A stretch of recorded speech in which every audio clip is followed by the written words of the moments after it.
ज़ाफ़रान में vitamin A, vitamin C, potassium, magnesium, phosphorus और zinc वाफ़िर मिकदार में पाया जाता है। इसके इस्तेमाल से चेहरे और हाथों की स्किन बहुत नरम और खूबसूरत हो जाती है।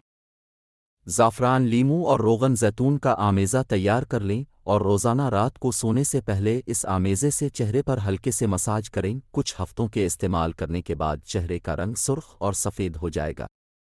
दूध की बालाई में ज़ाफ़रान और लीमू का रस शामिल करके चेहरे और हाथों पर रात को सोते वक्त लगाएं, चेहरा खूबसूरत हो जाएगा। बादाम का तेल और लीमू का रस ज़ाफ़रान में मिक्स करके होंठों पर लगाने से होंठ खूबसूरत हो जाते हैं। ग्लिसरीन में ज़ाफ़रान मिक्स करके हाथों और चेहरे पर लगाने से खूबसूरती में इजाफा होता है। अगर हम वज़न ज़ाफ़रान और दारचीनी की गोली बनाकर मरीज़ को खिलाई जाए तो दर्द शिकम दूर हो जाता है। ज़ाफ़रान में पानी मिलाकर रोज़ाना रात एक एक सिलाई आँख में डालने से कमज़ोर नज़र तेज़ होती है। जिस घर में छिपकलियाँ बहुत ज़्यादा हों वहाँ एक बर्तन में थोड़ा सा ज़ाफ़रान खुला रख दें, छिपकलियाँ भाग जाएंगी। औरत को बच्चे की विलादत के वक्त 4 माशा ज़ाफ़रान पानी में घोलकर पिलाने से बच्चा फ़ौरन पैदा हो जाता है। अगर किसी मरीज़ को ख़ारिश ने बहुत ज़्यादा तंग किया हो तो पानी में 3 माशा ज़ाफ़रान घोलकर पिलाएं, ख़ारिश ठीक हो जाएगी।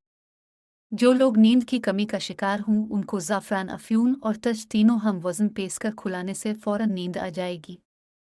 शुगर को कंट्रोल करने के लिए 1 चम्मच घी लेकर इसमें 3 तुरियां ज़ाफ़रान मिलाकर सुबह और शाम खाने से शुगर कंट्रोल रहती है। अगर किसी को भूख लगना बिल्कुल बंद हो गई हो तो 1 बड़ा चम्मच लीमू का रस लेकर इसमें 3 तुरियां ज़ाफ़रान मिलाकर कुछ दिन इस्तेमाल करें, भूख लगना शुरू हो जाएगी। जिगर के दर्द से निजात के लिए करेले का रस 1 चम्मच और 3 तुरियां ज़ाफ़रान हल करके 15 दिन तक इस्तेमाल करें, जिगर का दर्द ख़त्म हो जाएगा। ज़ाफ़रान ऐसी ऊंची ज़मीन में होते हैं जहां पानी बिल्कुल नहीं ठहरता, उसकी जड़ आलू की तरह होती है। ज़ाफ़रान कश्मीर, स्पेन, इटली, शाम, मिस्र और ईरान में पैदा होता है। ज़ाफ़रान का फूल नीले रंग का होता है। इस फूल के अंदर नारंगी रंग के रेशे होते हैं। इसके 30,000 फूलों से 250 ग्राम के करीब ज़ाफ़रान निकलती है।